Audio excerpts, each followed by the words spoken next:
BFM Business. Intégral Bourse, premier quart d'heure de cotation à New York. Et on va retrouver Grégory Volokin qui nous attend à New York en duplex, le président de Mescard Financial Services qui est avec nous. Bonjour Grégory. Bonjour Grégoire. Bon, qu'est-ce qui fait l'actualité chez vous ce matin? Bon, Mario Draghi finalement pour une fois là, ne fait pas trop réagir les marchés et je pense qu'on va pas s'en plaindre. Il y a eu quelques statistiques, chiffres d'inscription hebdomadaire au chômage. On peut le rappeler au passage, on est toujours sur des plus bas de plus de 40 ans là, Grégory. Exactement, on est sur le chiffre le plus bas depuis 1973. Donc c'est vraiment remarquable cette amélioration de l'emploi aux États-Unis. Autrement, il y a eu une statistique de l'activité dans le secteur manufacturier de Philadelphie qui là est en baisse. C'est assez extraordinaire de voir ce chômage qui diminue avec dans l'industrie toujours les mêmes problèmes aux États-Unis. Donc qu'est-ce que ça veut dire? Ça veut dire que c'est le secteur des services qui engage le plus en ce moment aux États-Unis. Mais vraiment, si les marchés bougent en ce moment aux États-Unis, pour une fois, c'est sur du fondamental. On a la saison des résultats et parmi les plus grosses compagnies de la cote qui publient tous les jours, donc ça nous donne du pain sur la planche, mais au moins il y a quelque chose de cool. Bon, quelques exemples. Allons-y. General Motors, là, ça a l'air des chiffres très solides. Hein. Le titre prend 3%, Grégory. Alors pour General Motors, d'abord le premier chiffre à dire, c'est que sur le trimestre, ils ont un profit de près de 2 milliards de dollars. C'est quand même remarquable pour un constructeur de voitures.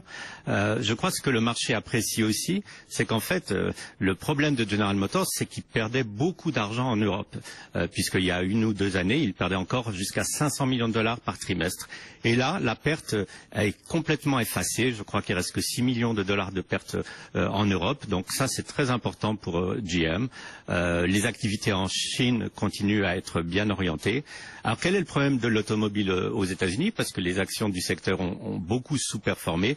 Le problème, c'est que tout le monde pense qu'en tout cas aux États-Unis, on est en haut de cycle, hein, avec 17,5, 17,6 millions de nouvelles voitures par année. Donc les investisseurs qui regardent toujours en avance se disent que c'est pas peut-être le moment d'acheter ces constructeurs automobiles, même s'ils ont les meilleurs résultats qu'ils n'ont jamais eu.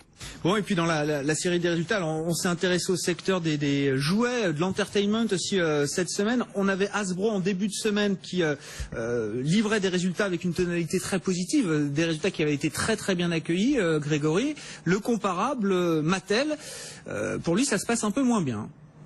Voilà, donc tout le monde a acheté les figurines de Star Wars, la princesse des glaces. Par contre, une grande délaissée dans l'histoire, c'est la poupée Barbie, qui décidément n'a pas beaucoup de chance en ce moment, puisque l'année dernière, les ventes de Barbie pour Mattel, qui est quand même le plus gros poste évidemment de la production, c'était en baisse de 14%. Et là, rien que ce début d'année, encore en baisse de 5%. Donc évidemment, Mattel a d'autres produits. Il y a par exemple, je ne sais pas si vous connaissez American Girl. C'est des poupées que moi je trouve moi je les trouve assez atroces ces poupées, mais elles ont une chose absolument fascinante, c'est que la poupée coûte dans les 100-120 euros pièce, et que les petites américaines ici en raffolent. Donc ça, c'est un secteur qui marche relativement bien chez Mattel.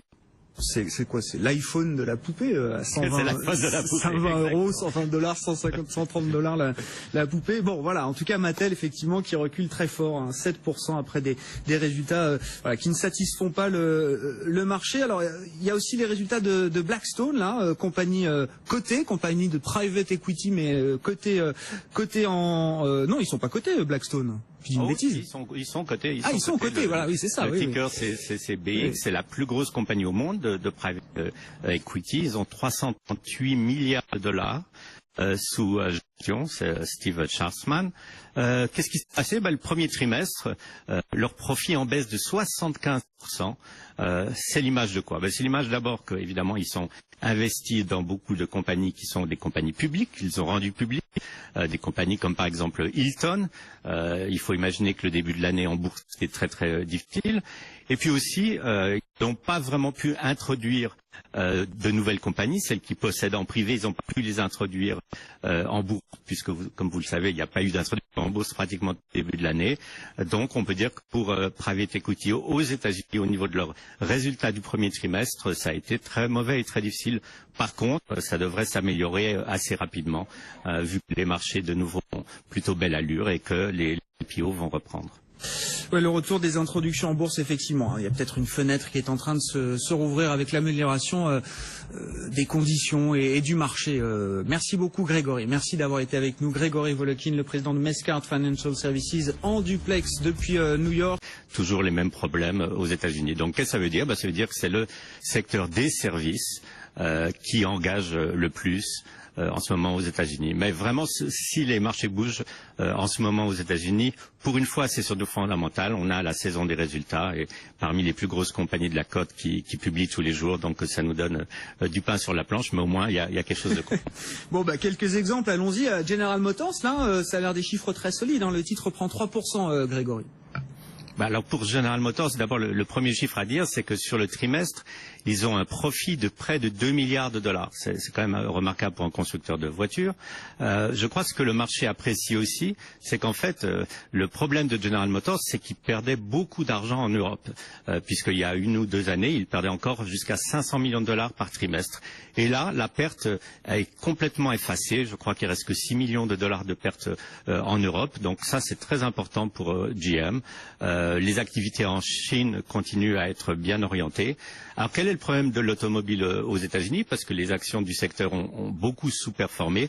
Le problème, c'est que tout le monde pense qu'en tout cas aux États-Unis, on est en haut de cycle, hein, avec 17,5, 17,6 millions de nouvelles voitures par année. Donc les investisseurs qui regardent toujours en avance se disent que c'est pas peut-être le moment d'acheter ces constructeurs automobiles, même s'ils ont les meilleurs résultats qu'ils n'ont jamais eu.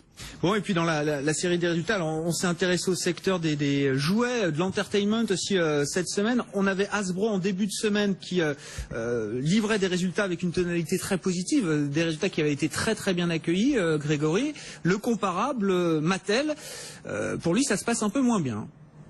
Voilà, donc tout le monde a acheté les figurines de Star Wars, la princesse des glaces. Par contre, une grande délaissée dans l'histoire, c'est la poupée Barbie, qui décidément n'a pas beaucoup de chance en ce moment, puisque l'année dernière, les ventes de Barbie pour Mattel, qui est quand même le plus gros pote évidemment de la production, c'était en baisse de 14%. Et là, rien que ce début d'année, encore en baisse de 5%. Donc évidemment, Mattel a d'autres produits.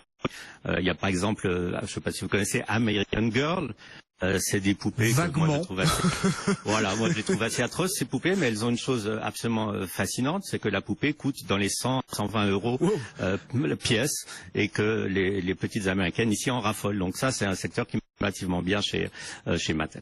C'est quoi? C'est l'iPhone de la poupée à 120 euros, 120 dollars, 150, 130 dollars la poupée. Bon, voilà. En tout cas, Mattel, effectivement, qui recule très fort, hein, 7% après des résultats qui ne satisfont pas le marché. Alors, il y a aussi les résultats de Blackstone, là, compagnie cotée, compagnie de private equity, mais cotée en non, ils sont pas cotés, Blackstone.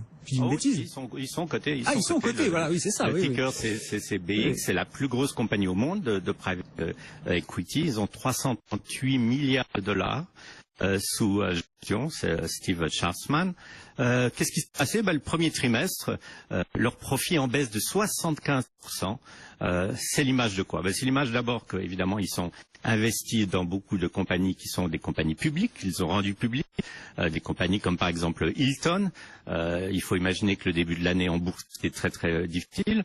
Et puis aussi, ils n'ont pas vraiment pu introduire de nouvelles compagnies, celles qui possèdent en privé, ils n'ont pas pu les introduire en bourse, puisque comme vous le savez, il n'y a pas eu d'introduction en bourse pratiquement au début de l'année.